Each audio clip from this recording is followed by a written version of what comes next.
السلام علیکم ناظرین، امید ہے کہ آپ خیریت سے ہوں گے۔ اللہ آپ کو عافیت سے رکھے۔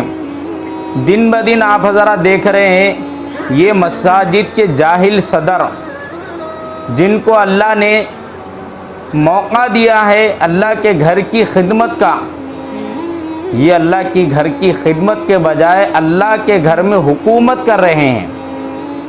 جس طرح بی جے پی والے زبردستی ملک ہندوستان میں حکومت کر رہے ہیں، یہ مساجد کے ظالم صدر بھی اسی طرح اپنے مساجد کے اندر اماموں پر، مؤذنوں پر حکومت کر رہے ہیں۔ دن بدن کبھی امام صاحب سے تھوڑی دیر آنے میں تاخیر ہو گئی، اب ایسا پکارنا شروع کر دے رہے جیسے کہ امام صاحب ایک فرشتے ہیں، دنیا کے کسی بھی کونے میں ہے تو سیکنڈوں میں پہنچ جانا۔ امام صاحب کو بیوی نہیں ہے، امام صاحب کو بچے نہیں ہیں، امام صاحب کو رشتہ دار نہیں ہے، امام صاحب کو دوست وغیرہ نہیں ہے، امام صاحب کو کوئی بھی دعوت بھی نہیں آتی۔ کوئی دعوت میں جانا ہے، نہ کوئی داخلے میں جانا ہے، نہ کسی کے پاس ملنے جانا ہے۔ امام صاحب فرشتے ہیں، خالی عبادت میں لگے ہوئے رہنا۔ مؤذن صاحب خالی مسجد کی خدمت کرتے ہوئے رہنا، ان کو دنیا کی دال بھی نہیں معلوم۔ ایسی حالت ہمارے صدر بنا کے رکھ دی ہے۔ ایک نماز مسجد کا صدر پڑھتا ہے جمعے کی، اور پورے ہفتے کی نمازیں گول۔ صدر کا ایسا پکارا رہتا جیسا کہ ہمارا مسجد کا صدر 5 وقت کی نماز کے ساتھ تہجد بھی پڑھ رہا، اعتکاف میں بیٹھ رہا مسجد کے اندر، مسجد سے نکل رہا نہیں بیچارہ۔ اور تنخواہ دیکھے تو امام صاحب 15 سال سے پڑھا رہے ہیں۔ کتنی تھی شروع میں تنخواہ؟ 4000، اب کتنی ہے؟ 5000۔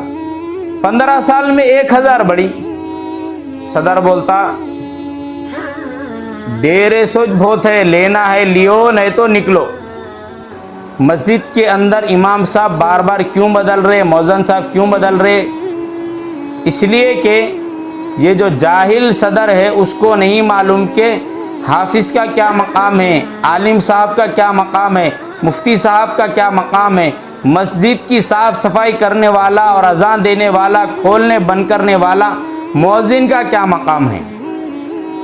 وہ اللہ کے گھر کی عبادت کر رہا ہے، اللہ کے گھر کی صاف صفائی کر رہا ہے، اللہ کے گھر میں اذان دے رہا ہے، اللہ کے گھر کو کھول رہا ہے، بند کر رہا ہے، اللہ کے گھر میں نمازیں پڑھا رہا ہے۔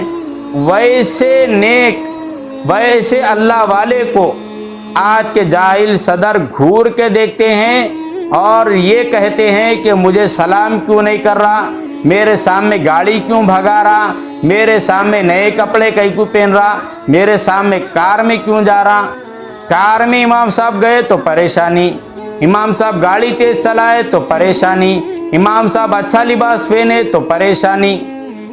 امام صاحب اگر کسی ہوٹل میں دکھ گئے تو ان کے پیٹ میں درد شروع ہو جاتا کہ امام صاحب اتنے پیسے والے کیسے بن گئے۔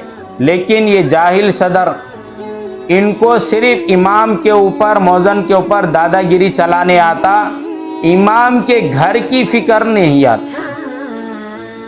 امام کے گھر کی اگر فکر ان کو آ گئی اور جھک کے رہنا اور ٹائم پہ آ کر خود نماز پڑھنا جب ان کے اندر آ جائیں گا تو مسجد کے اندر نہ امام بدلیں گا نہ مؤذن بدلیں گا۔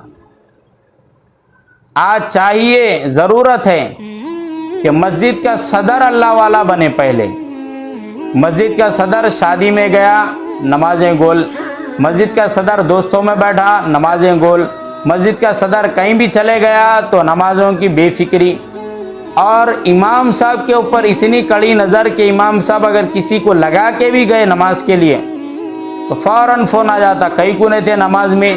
اب 1 گھنٹے تک امام صاحب کے اوپر بیان شروع ہو جاتا۔ وہ اگر جمعے میں بٹھا کے پوچھے بیان کر رہے بولے تو نہ سنت کے بارے میں بول سکیں گا، نہ فرض کے بارے میں بول سکیں گا۔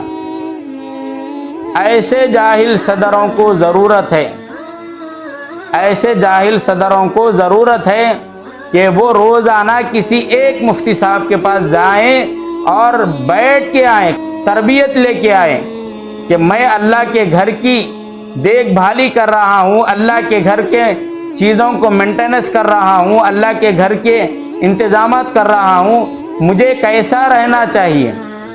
آج تقریباً مصلیاں مسجد کے صدر کی وجہ سے مسجد کو چھوڑ دے رہے ہیں۔ امام صاحب سے، مؤذن صاحب سے کوئی ٹینشن نہیں ہے، ٹینشن ہے تو صرف مسجد کے صدر سے، اس لیے کہ مسجد کا صدر مسجد کے اندر دادا گیری چلا رہا۔ ایک شاعر نے یوں کہا تھا کہ خدا کے نیک بندوں پر حکومت کر رہا ہوں میں، عبادت گاہ میں آ کر حماقت کر رہا ہوں میں، وضو میں فرض ہے کتنے نہیں معلوم ہے مجھ کو، مگر برسوں سے مسجد کی صدارت کر رہا ہوں۔